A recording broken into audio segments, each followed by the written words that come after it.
12월 22일 목요일 매일 성경 묵상을 시작합니다. 오늘 함께 나눌 말씀은 요한 1서 2장 12절에서 29절 말씀입니다.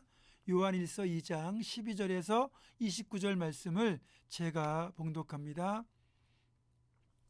자녀들아, 내가 너희에게 쓰는 것은 너희 죄가 그의 이름으로 말미암아 사함을 받았으며, 아비들아, 내가 너희에게 쓰는 것은 너희가 태초부터 계신 이를 알았으며, 청년들아, 내가 너희에게 쓰는 것은 너희가 악한 자를 이기었음이라. 아이들아, 내가 너희에게 쓴 것은 너희가 아버지를 알았으며, 아비들아, 내가 너희에게 쓴 것은 너희가 태초부터 계신 이를 알았으며, 청년들아, 내가 너희에게 쓴 것은 너희가 강하고 하나님의 말씀이 너희 안에 거하시며 너희가 흉악한 자를 이기었음이라. 이 세상이나 세상에 있는 것들을 사랑하지 말라. 누구든지 세상을 사랑하면 아버지의 사랑이 그 안에 있지 아니하니, 이는 세상에 있는 모든 것이 육신의 정욕과 안목의 정욕과 이생의 자랑이니 다 아버지께로부터 온 것이 아니요 세상으로부터 온 것이라.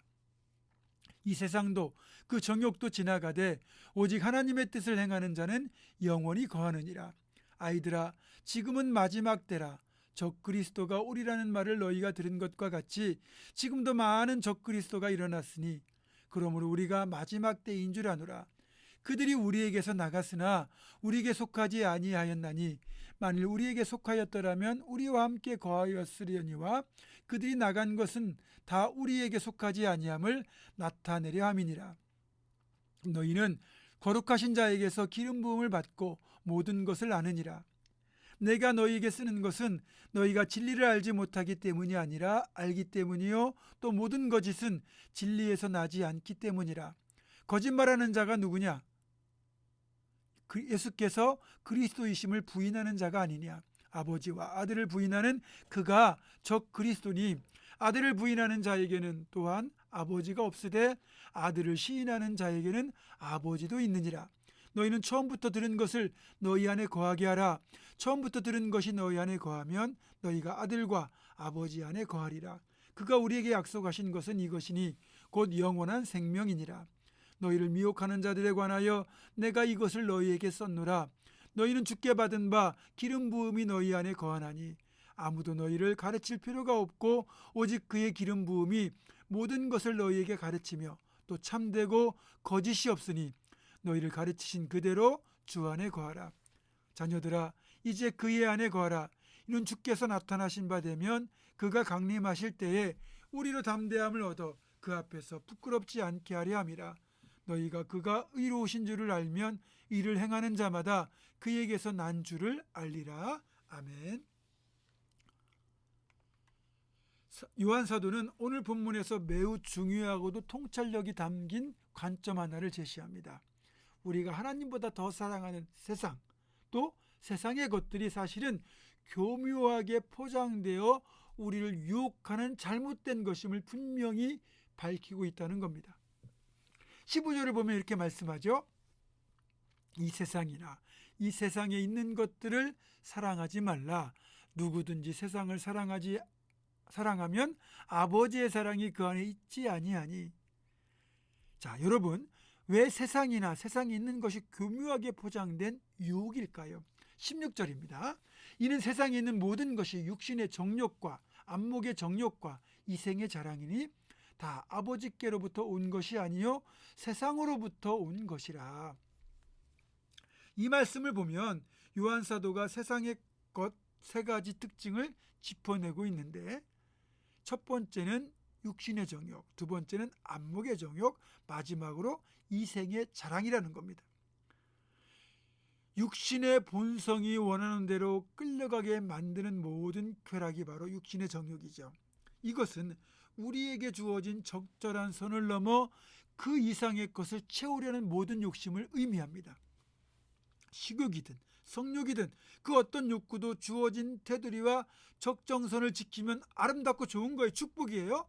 그런데 그 적정선을 넘어설 때 그건 바로 세상이 주는 유혹이라는 거죠. C.S. 루이스라는 분은 이것을 사탄이 하나님께서 우리에게 주신 선물을 살짝 비틀어서 우리를 미혹하는 것이라고 정확히 통찰했습니다. 우리에게 주신 기쁨, 쾌락이라는 하나님의 선물이 절제를 동반하지 못하면 오히려 화가 된다는 거죠. 두 번째, 안목의 정욕은 보이는 것에 유독 약한 우리의 어쩔 수 없는 현실이기도 합니다. 우리가 창세기를 보면 하와가 뱀의 유혹을 받는 장면이 나오잖아요. 그때 하와가 선악과를 보았을 때 어떻게 보였다고 되어 있습니까? 먹음직도 하고 보암직도 하고 지혜롭게 할 만큼 탐스럽기도 했다, 이렇게 되어 있습니다. 하와가 만약 육신의 눈이 멀었다면 이런 유혹도 없었을 것이고 원죄도 없었을 거예요. 그런데 그가 왜곡된 시선으로, 육신의 눈으로 사탄의 꾀을 받고 선악과를 바라보았을 때, 다시 말하면 안목의 정욕으로 보게 되었을 때 여지없이 그 유혹에 넘어지고 말았습니다. 그래서 우리에게는 안목의 정욕 대신에 영적 분별력이 필요한 거죠. 그리고 이제 안목의 정욕은 다시 육신의 정욕으로 이어집니다. 예를 들면 내가 어떤 대상을 보고 음욕을 품는 것이 처음부터 그렇다는 게 아니거든요. 처음 볼 때는 내가 일부러 보려고 보는 것이 아닐 때가 많아요. 그런데 욕심을 가지고 두 번째 보게 되면 그게 음욕을 품는 게 되는 거거든요. 마지막으로 요한사도가 지적한 세상의 세 번째 특징은 바로 이생의 자랑입니다. 우리가 이생의 자랑거리를 위해 살아가는 존재가 아니잖아요. 우리는 하늘나라의 상급을 바라보며 살아가는 그 영생을 살아가는 존재여야 되는데, 자칫 이 땅에 썩어 없어질 헛된 것을 부지런히 쌓아놓고 그걸 자랑하는 어리석은 인생이 되어서는 안 된다는 겁니다. 우리가 이 땅에서 얼마나 높은 지위에 올랐는지, 얼마나 많은 부를 쌓았는지는 다 이생의 자랑일 뿐입니다. 주님을 위하여 내가 얼마나 많은 달란트와 문화를 남겼는가 하는 것이 진짜 우리의 자랑이 되어야죠. 결국 하와가 보았던 선악과의 모습은 요한사도가 통찰한 세상의 것과 동일한 겁니다. 먹음직은 육신의 정욕이고 보암직은 안목의 정욕이고 지혜롭게 할 만큼 탐스러움은 바로 이생의 자랑이기 때문입니다. 이걸 또 다른 용어로 바꿀 수도 있어요. 그건 주님이 마태복음 6장에서 말씀하신 이 땅의 염려의 종류인 무엇을 먹을까, 무엇을 입을까, 무엇을 마실까 하는 것과 같아요.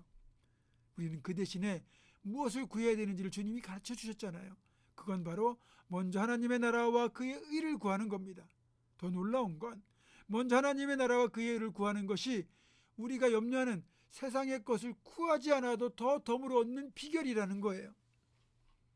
그러니까 우리가 주님이 기뻐하신 일에 힘쓰기만 하면 이 세상의 것들, 육신의 정욕이나 안목의 정욕, 이생의 자랑에 매달리지 않게 되는 비결이고 자연스럽게 유혹을 이겨낼 힘도 얻게 된다는 겁니다. 그것이 먼저 그의 나라와 그의 일을 구하는 신앙인에게 주어지는 영육간의 온전한 축복이죠. 사랑하는 여러분, 이렇게 주님의 나라와 의를 먼저 구함으로써 진정한 축복의 주인공 되기를 주님의 이름으로 축원합니다. 기도하겠습니다. 하나님, 우리의 세상의 헛된 것들, 육신의 정욕, 안목의 정욕, 이생의 자랑에 매달리지 않게 도와주시고 먹음직 보암직 지혜롭게 할 만큼 탐스럽게 보이는 유혹에 넘어가지 않는 지혜로운 신앙인 되게 하여 주시옵소서. 그 대신에 먼저 그의 나라와 그의 의를 구함으로 이 모든 유혹도 이기고 하나님 주시는 놀라운 축복의 주인공으로 우리 모두가 살아가게 하여 주시옵소서. 예수님의 이름으로 기도하옵고 이제는 우리 주 예수 그리스도의 은혜와 하나님의 사랑과 성령의 교통하심이 먼저 그의 나라와 그의 의를 구하는 신앙인 됨으로써 이생의 자랑이나 육신의 정욕이나 안목의 정욕에 넘어가지 않는 지혜로운 신앙 되기로 결단하는 사랑하는 모든 성도들, 이들의 삶과 가정과 생업과 앞날과 우리 교회 위에 지금부터 영원토록 함께 하시옵기를 간절히 축원하옵나이다. 아멘.